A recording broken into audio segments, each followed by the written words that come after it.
The Thomasville Fire Rescue uses a meter reader to measure the amount of water flowing out of the fire hydrant.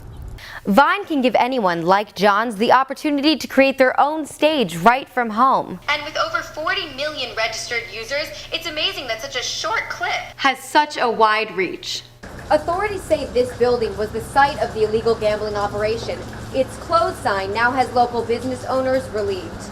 Good morning and thanks for waking up with Daybreak. I'm Paige Rosenthal. Our meteorologist Rob Nucatola is here with us for a look at what's ahead in weather. Rob, how's it looking out there? Florida State just released a response to the New York Times article saying that any disagreement with the article should not distract the university from its commitment to battling sexual assault. With the GS Fitness workout program, students can get out and work out with a program that's for students by students. A Florida man is in big trouble for using a cell phone jammer while driving on the highway. With such a drastic change in loan amounts, students are finding it difficult to afford basic necessities. They search their wallets for cash and find that they're coming up short.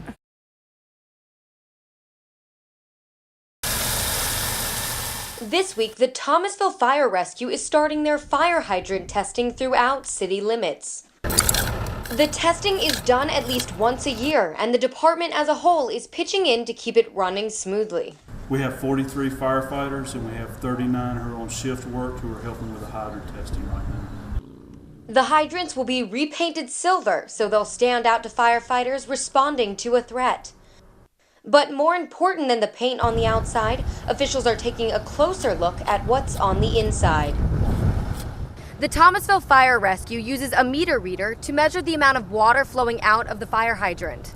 We're trying to figure out what type of flows that we can get from these hydrants, and then that data is utilized by our fire marshal when it comes to new occupancies or maybe sprinkler systems or those type of things. Although checking water flow is a routine process, a new addition to the city may force the fire department to make some adjustments.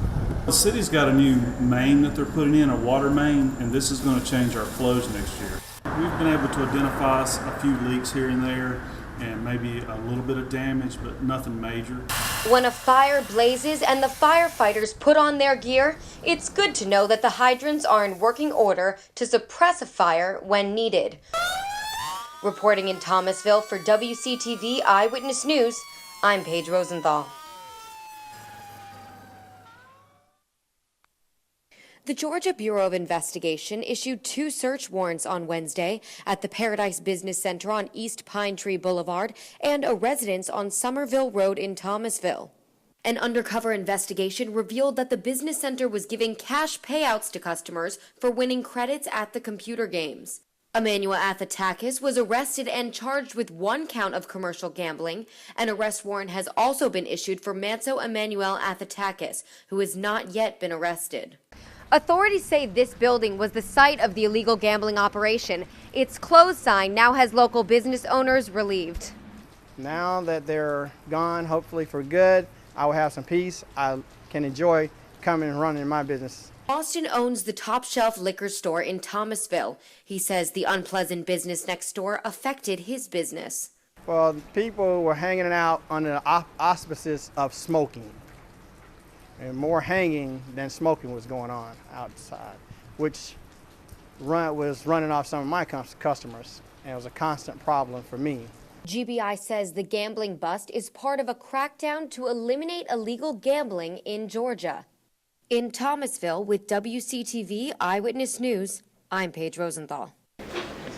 Marcus Johns is like any other college student, studying, spending time at home, and even playing video games. But when he's not on the Florida State campus, he's on the video sharing app Vine.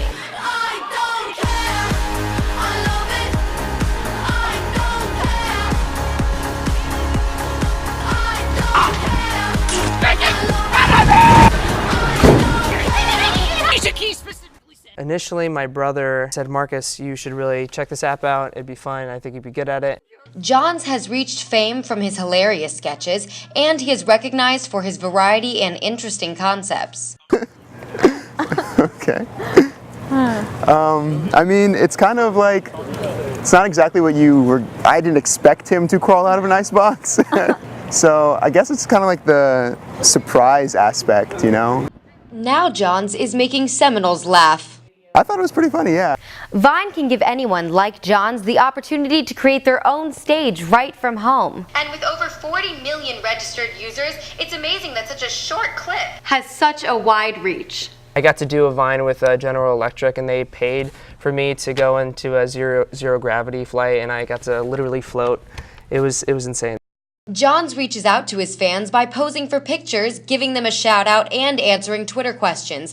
He aims to send a positive message. I really like his videos because they're realistic and they're funny and they're also very wholesome, and I don't have to worry about hearing vulgar things when I watch them. An underlying message for mine would be just clean humor. There are a lot of people in general in the comedy world that are kind of like just like nasty, and I would hope to say that I'm like someone who, puts out, good, clean content for people of all ages to enjoy. For FSU, I'm Paige Rosenthal. The Easter Bunny hopped by Tallahassee Memorial Hospital today to bring a little Easter cheer to the sick kids. The event was put on by the Florida Capitol Police, bringing officers to the hospital to interact with the children.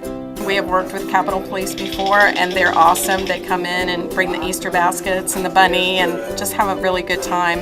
For Officer Luis Valdez, this visit has a special connection. Valdez spent time in the hospital as a premature baby and understands the importance of giving back to these kids. This is a way for us and other officers like me and just part of the community to get back to these kids, because some of us know exactly what they're going through. And there's nothing greater than seeing a child's face light up when they get a toy. But the annual visits at TMH reach beyond the patients. They offer relief to the parents standing behind their kids. It's a chance for the families and the parents to kind of get a breather and say, well, hey, my child is being treated and hospitalized, but he or she is also having some fun and enjoying themselves. The Florida Capitol Police continues to work with TMH to bring smiles to the children's faces. In Tallahassee with WCTV, I'm Paige Rosenthal. Graduate students at Florida State University are struggling to make ends meet this fall as loan offers were incorrectly decreased with the change to the MyFSU system.